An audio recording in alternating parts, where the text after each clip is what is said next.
তৃতীয় শ্রেণীর উইংসের পার্ট 2 থেকে আজকে আমরা পড়ব পেজ নাম্বার 113।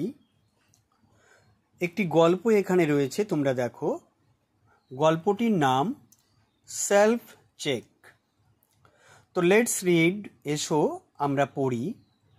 লং টাইম এগো, অনেক দিন আগে, অ্যান ওল্ড ম্যান, একজন বৃদ্ধ মানুষ, লিভড, বাস করত, ইন আ স্মল ভিলেজ, একটি ছোট্ট গ্রামে।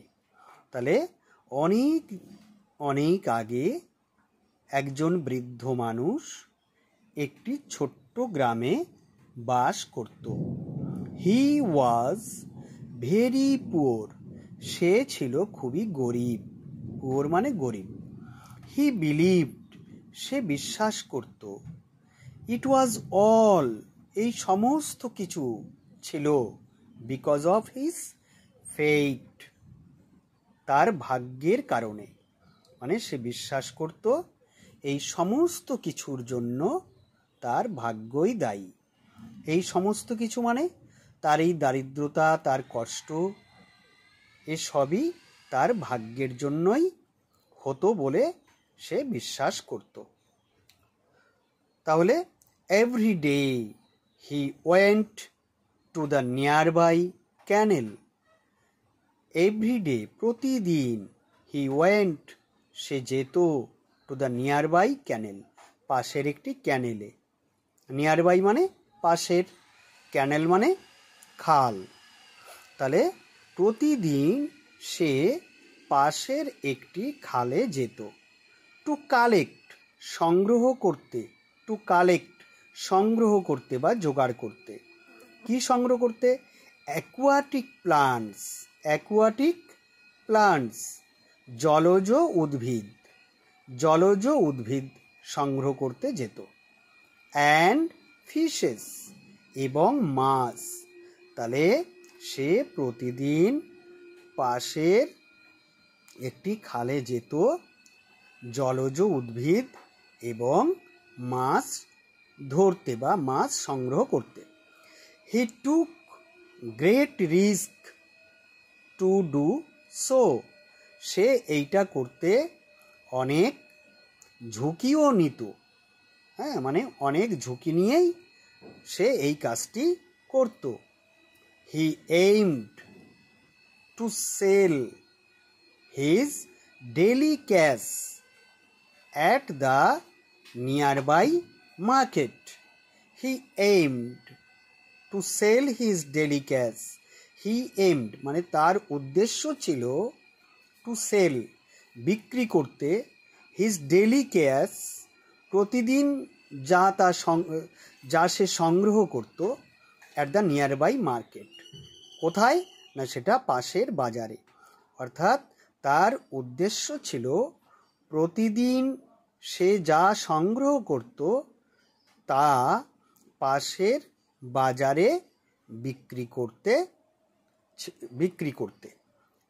তাহলে হি এইমড, তার উদ্দেশ্য ছিল, টু সেল, বিক্রি করতে, হিজ ডেইলি ক্যাশ, যা সে প্রতিদিন সংগ্রহ করত, at the nearby market, পাশের বাজারে। অর্থাৎ প্রতিদিন সে যা সংগ্রহ করত তা পাশের বাজারে বিক্রি করাই ছিল তার উদ্দেশ্য। The stories about his hard work, তার এই কঠোর পরিশ্রমের গল্প। দ্য স্টোরিজ, গল্প, অ্যাবাউট হিজ হার্ড ওয়ার্ক, এই তার কঠোর পরিশ্রমের, তার এই কঠোর পরিশ্রমের গল্প, স্প্রেড, ছড়িয়ে পড়েছিল, ফা অ্যান্ড নিয়ার, দূরে এবং কাছে। তাহলে তার এই কঠোর পরিশ্রমের গল্প কাছে এবং দূরে ছড়িয়ে পড়েছিল। The king and his young Prince, রাজা এবং তার যুবক রাজপুত্র বা রাজকুমার। প্রিন্স মানে রাজকুমার, রাজা এবং তার পুত্র। ওভারহিয়ার্ড শুনেছিল, ওভারহিয়ার্ড শুনে ফেলা, এই যে দেখো এখানে লেখা রয়েছে হঠাৎ শুনে ফেলা। ওভারহিয়ার্ড শুনেছিল হিজ ডিডস তার এই কাহিনী, যে রাজা এবং তার পুত্র তার এই কাহিনী শুনেছিল। দ্য ইয়ং প্রিন্স সেই যুবক রাজকুমার প্লিডেড প্রার্থনা জানিয়েছিল হিজ ফাদার তার বাবার কাছে to help the poor man ওই দরিদ্র লোকটিকে সাহায্য করতে। অর্থাৎ রাজকুমার তার পিতার কাছে বলেছিল যে ওই দরিদ্র লোকটাকে যেন সে সাহায্য করে। দেখি আমরা পরের পৃষ্ঠায় কি আছে। The king was intelligent enough রাজা ছিল খুবই বুদ্ধিমান। The king was রাজা ছিল intelligent বুদ্ধিমান, enough যথেষ্ট, রাজা ছিলেন যথেষ্ট বুদ্ধিমান, and made a plan এবং সে একটা প্ল্যান করেছিল, অর্থাৎ সে একটা পরিকল্পনা করেছিল। He hurriedly put a bag of gold coins by the breeze সে খুব তাড়াতাড়ি পুট রেখেছিল a bag of gold coins সোনার কয়েনের ব্যাগ, মানে ব্যাগ ভর্তি সোনার কয়েন, হ্যাঁ, বাই দ্য ব্রিজ ব্রিজের পাশে। তাহলে কি হলো, সে খুব শীঘ্রই এক ব্যাগ স্বর্ণ মুদ্রা ব্রিজের পাশে রেখেছিল।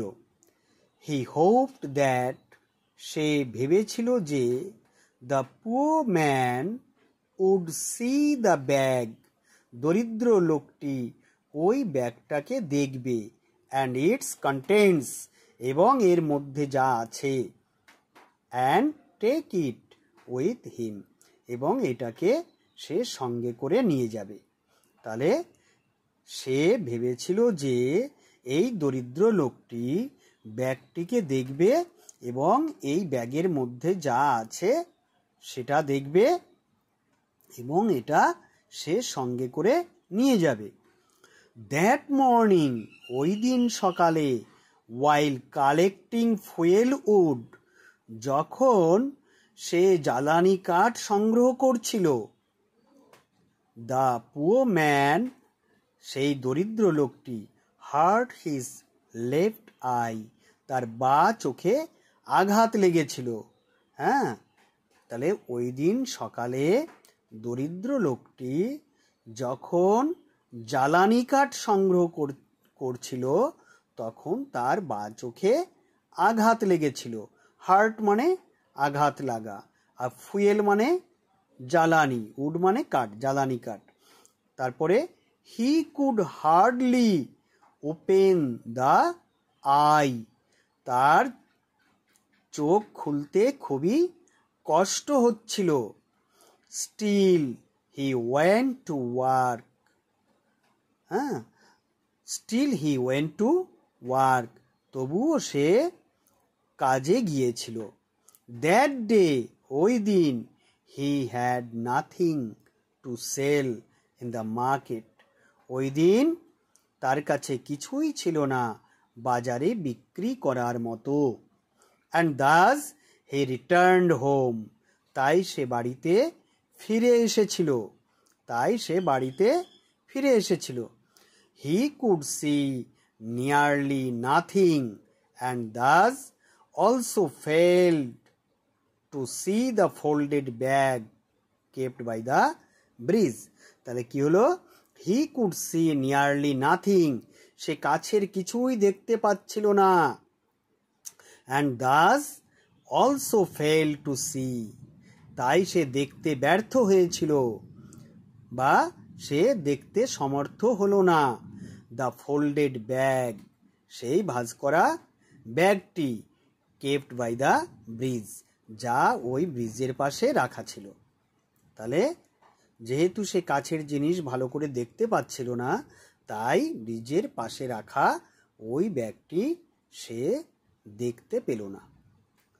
দ্য পুয়ার ম্যান, সেই দরিদ্র লোকটি, therefore remained poor as before, তাই দরিদ্র লোকটি আগের মতোই থেকে গেল। দরিদ্র লোকটি আগের মতোই থেকে গেল মানে তার সে দারিদ্রতা আর ঘুষল না, একই রকম থেকে গেল। His fate did not help him, তার ভাগ্য তাকে সাহায্য করল না।